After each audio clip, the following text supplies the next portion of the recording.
भागीदारी दस्तक, भारत की आवाज। राउत जी, Thank you very much, sir.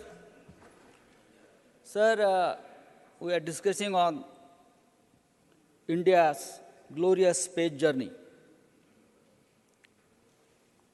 ये जो जर्नी है बहुत ही गौरवशाली है।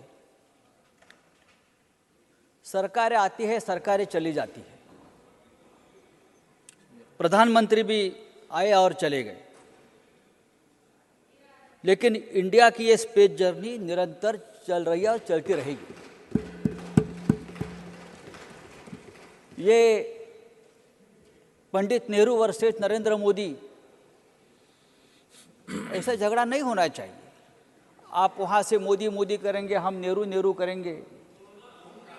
ये टीम वर्क है, ये टीम वर्क है। 2014 से पहले भी इस देश में बहुत बड़ा काम हुआ है और उसके बदौलत आज चंद्रयान ऊपर गया है।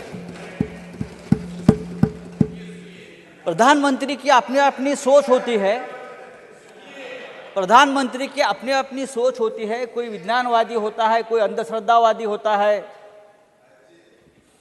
कोई अंधभक्त होते हैं, कोई भक्त होते हैं। पंडित नेहरू जी के जमाने में भी बहुत से नाली और गटार थे,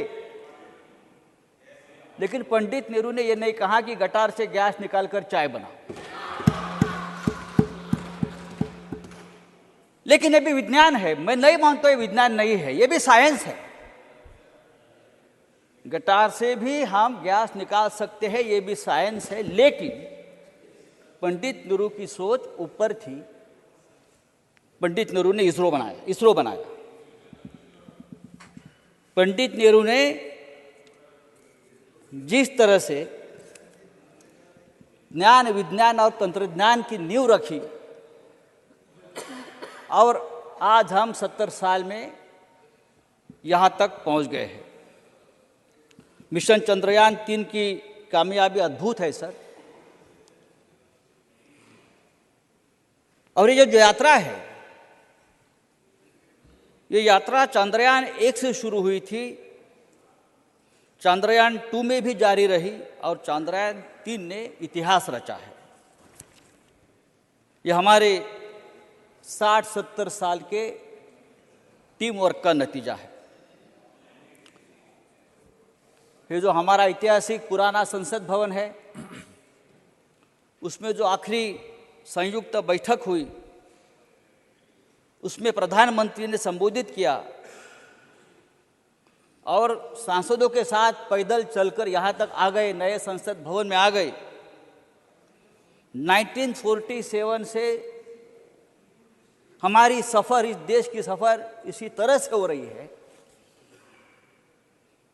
पंडित नेहरू जो पहले प्रधानमंत्री थे, उस वक्त इस देश में एक सुई तक नहीं बनती थी, कुछ नहीं बनता था, और आज हम हमारा चंद्रयान ऊपर भेज रहे हैं।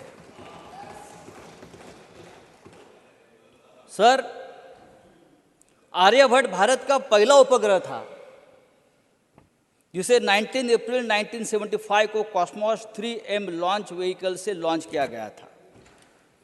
सर, मैंने कहा कि यह गौरवशाली यात्रा है। आज इसरो भारत का गौरव है और इसकी स्थापना 1962 में हुई थी। विक्रम साराभाई जी के बारे में जयराम रमेश जी ने कहा, पूरी कहानी सुनाई। विक्रम साराभाई इसरो के उस वक्त टीम लीडर थे और उनकी टीम भी बहुत छोटी थी। बहुत गिने चुने वैज्ञानिक उनके पास थे, पैसों की तंगी थी, लेकिन साल भर में भारत ने पहला रॉकेट लॉन्च किया और उसके पार्ट्स को साइकिल पर लादकर लॉन्च सेंटर तक पहुंचाया गया था। वो ऐतिहासिक तस्वीर आज भी हमारे शरीर पर रोंगटे खड़े कर देती है।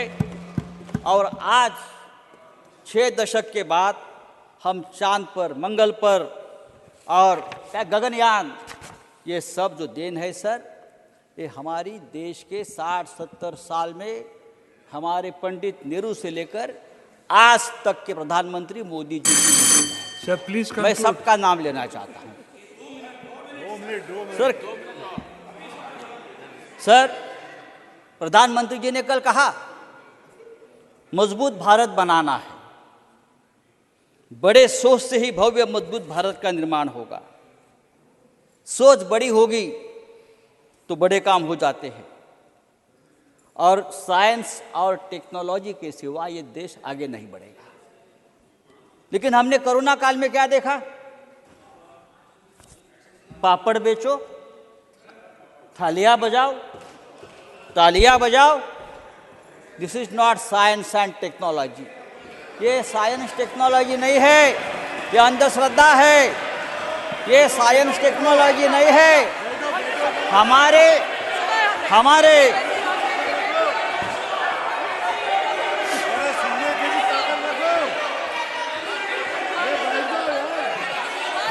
इस देश संजय के राउत जी प्लीज वैज्ञानिकों ने कंक्लूड।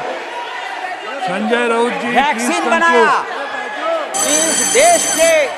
इस देश के वैज्ञानिकों ने वैक्सीन बनाया, और वैक्सीन बनने के बाद उस संजय राउत जी वैक्सीन प्लीज के कवर कंक्लूड। पर प्रधानमंत्री प्लीज ने कंक्लूड। सिर्फ अपना फोटो लगाकर प्रचार किया। थैंक यू संजय ये राउत जी ठीक प्लीज नहीं है। कंक्लूड। हमको आदर करना चाहिए Please हमारे conclude. साइंटिस्ट का, हमारे विज्ञान का, हमारे टेक्नोलॉजी का। Thank you. Sir next speaker sir ये देश बहुत बड़ा है। Please conclude. You have taken sir almost 3 science technology ये राजनीति करने का विषय नहीं है। राजनीति करने के लिए बहुत से विषय है, लेकिन कुछ लोगों ने इस विषय में भी राजनीति लाई। हमको राजनीति नहीं Thank करनी you. चाहिए। कुछ Next लोगों ने speaker. यहाँ इस साइंस एंड टेक्नोलॉजी में Dr. तेलंगाना अनिल वर्सेस जैन। आंध्र का झगड़ा लगा दिया। ये कब तक चलेगा? Sir doctor Anil Jain. Sir आज के इस मौके धन्यवाद उपसभापति। चैनल को बचाना चाहते हो तो सब्सक्राइब, लाइक, शेयर करें।